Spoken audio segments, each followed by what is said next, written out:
1. Whatever begins to exist has a cause. 2. The universe began to exist. 3. Therefore, the universe has a cause. Now, as the cause of space and time, this being must be an uncaused, timeless, spaceless, immaterial being of unfathomable power. This is the Kalam cosmological argument. This argument began its journey in the hands of medieval Islamic scholars who held that faith was enough for a belief in God, but still sought a logical basis for that belief. They attempted to establish a beginning of the universe and God as the creator at that beginning. For years, it has taken a back seat to other forms of the cosmological argument, especially those established by Aquinas. However, in the 20th century, the Kalam cosmological argument was revived by the philosopher William Lane Craig. Have you ever asked yourself where the universe came from? Why anything at all exists, instead of just nothing? The Kalam cosmological argument, as supported by William Lane Craig, has two truth claims, what philosophers call premises, tied together to form a conclusion. The first truth claim or premise is whatever begins to exist has a cause. The second premise is the universe began to exist. And if we say that whatever begins to exist has a cause and the universe is something that began to exist, then we draw the logical conclusion that the universe has a cause. To find out more and to search for justifications for the truth claims in the Kalam cosmological argument, I talked to philosopher and author Peter S. Williams. Premise 1, just to recap, which says that anything that has a beginning must have a cause of some kind. Okay? I think defenders like Craig put a lot of emphasis on saying that they think that that premise is just simply intuitively quite obvious, that they think that premise is more plausible than its denial, and that the burden of proof, as it were, is really on the person who doubts that premise to show that it's not true or implausible, rather than on the person who's advancing that premise to kind of prove to us that it's true, just because it seems so intuitively obvious. In philosophy, we talk a lot about burden of proof. Often, when confronted with a claim that may or may not be true, we have to establish whose burden it is to prove it one way or the other. Take the example of me, clearly remembering having eaten lunch. Now, this seems so obvious to me that someone who believes I didn't eat lunch would have to prove that I didn't, rather than me trying to prove that I did. The burden of proof would be on the other to disprove my claim in this instance, and the presumption of truth lies with me.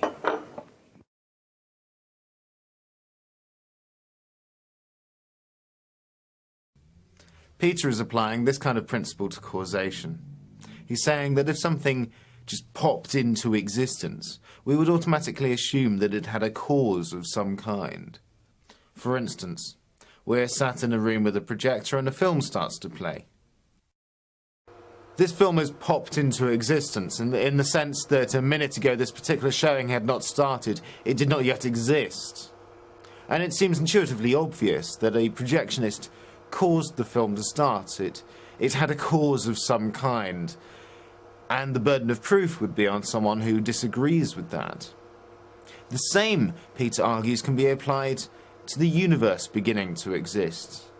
That it seems intuitively obvious that that had a cause, and the burden of proof would be with someone who disagrees. Well-known atheists seem to support that kind of premise.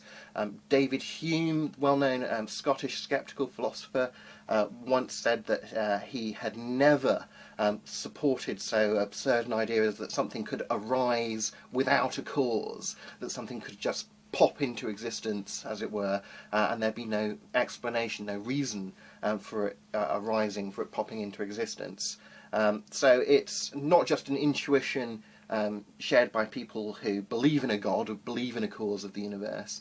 It seems to be an intuition that's shared by people on both sides of the debate, one might argue. So there's the classical defence given to premise 1. The truth claim that whatever begins to exist has a cause. The second premise is the universe began to exist. What's the justification for that premise? We'll cover the scientific reasons why we now believe the universe had a cause in a separate lesson. Here we're focusing on the philosophical arguments. Philosophically, arguments range around the idea of whether it's possible to have an infinite regress of causes, or an actual infinite set of, say, past events. Because if it's not possible to have an actually infinite set of past events, then the set of past events can't be actually infinite, it must instead be finite. There must have been a first event. To grasp this concept, we must understand the concept of an actual infinite. An actual infinite is a set of numbers or events that has no beginning and no end. If we add more to the set, it is still infinite. If we take more away, it is still infinite. An actual infinite has no beginning and no end. Now, most people have heard of infinites. But what we refer to as infinites in everyday language is not actual infinites, a set of numbers with no beginning and no end, but potential infinites. A potential infinite has a beginning. It is never actually infinitely long. Numbers just keep on being added to it, but it can never reach actual infinity. However, our question is, are actual infinites possible?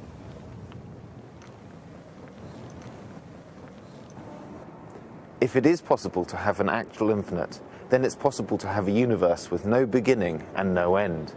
If it's not possible to have an actual infinite, then the universe must necessarily have a beginning. So, is it possible to have an actual infinite? Imagine a library with an actually infinite number of books. There are so many books you can't count them all because there are always more to count.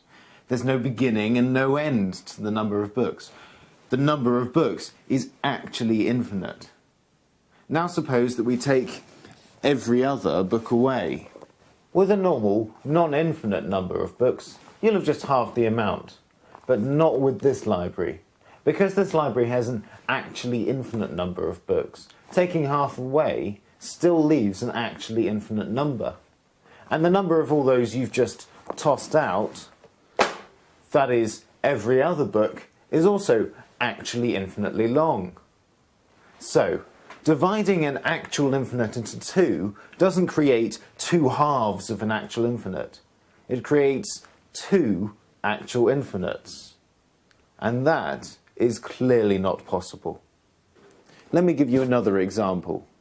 Suppose one of the books in this library is actually infinitely long, and say I start reading it and I get through 20 pages.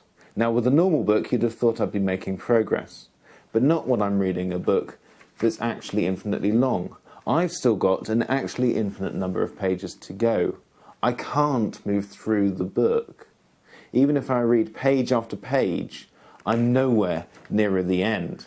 Even if I read for days and days, I've still got an actually infinite number of pages to go before I reach the end.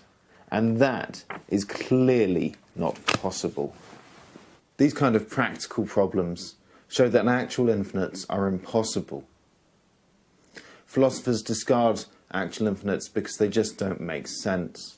As Peter Williams says, just ludicrous. It's just shows the impossibility of an actual infinite set of things existing in concrete reality.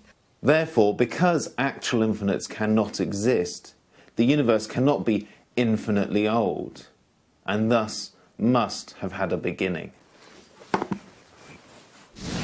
So, there were some popular defences of both premises in the Kalam cosmological argument. But next we must ask, is the argument logically valid?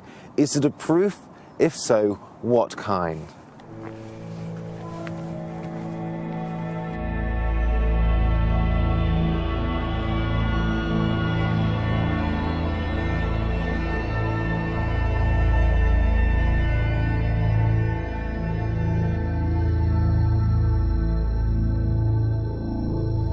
To remind ourselves of the argument again, we have premise 1, whatever begins to exist has a cause. Premise 2, the universe began to exist. And from that, we draw the conclusion that the universe had a cause. This kind of argument is called a deductive argument. This means that if it is logically valid and its premises are true, then its conclusion must be true. The Kalam cosmological argument has a particular form. Arguments are like machines. If we replace their words with symbols, we can watch their cogs turning. So now, premise 1, which was everything that begins to exist has a cause, now reads all A's have a C. And premise 2, which was the universe began to exist, now reads the U is an A. And if all A's have a C and the U is an A, it follows that the U must have a C. The two premises, that if U is an A and all A's have a C, then U must have a C. This is called a deductive proof. But some philosophers still find problems with its conclusion. They may question, for instance, who made this first cause? Who made this God? The famous atheist professor Lewis Wolpert gives this objection in a debate with William Lane Craig. Because I think when one comes to the existence of God, you have to ask once again who created God. You see, if you're going to go for causal effects, so there's a God, then you have to say, but sorry, where did God come from? It's not a question I hear often answered. God, where did you come from? Not even God answers that. And who created God? Well, this is not at all difficult to answer. A timeless, eternal being cannot have a cause.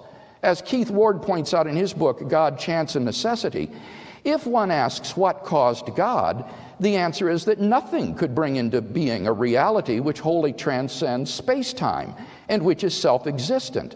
To fail to grasp such an idea is to fail to grasp what God is. Moreover, I have given an argument that there exists such a being, namely my first argument based upon the beginning of the universe. It leads us to the postulation of a timeless, spaceless, immaterial, and uncaused eternal being. To ask who caused God is, in this context, to ask who caused the uncaused conclusion of the Kalam cosmological argument. This question simply doesn't make sense. It assumes the conclusion of the Kalam argument to be false. This commits the fallacy called begging the question. This is where you assume the conclusion in your argument. So this objection is illogical, it is fallacious, and Craig's original argument still stands. However, Wolpert's objection does show us that the Kalam cosmological argument has been a popularly debated and much contested philosophical issue. This is because it's so simple, containing only 18 words, but making such dramatic claims. With its origins in the ancient world and its resurgence at the hands of William Lane Craig, the Kalam cosmological argument has moved the minds of many high-level philosophers and scientists. Its ancient, basic and compelling form still takes the foreground in many contemporary debates. It offers us a truly dramatic answer to one of our most basic questions. It tells us that we did not just happen, but that we are caused. And whatever we may think of this cause, the Kalam cosmological argument forces us to consider the possibility of its reality. 1, whatever begins to exist has a cause. 2, the universe began to exist. 3, therefore, the universe has a cause.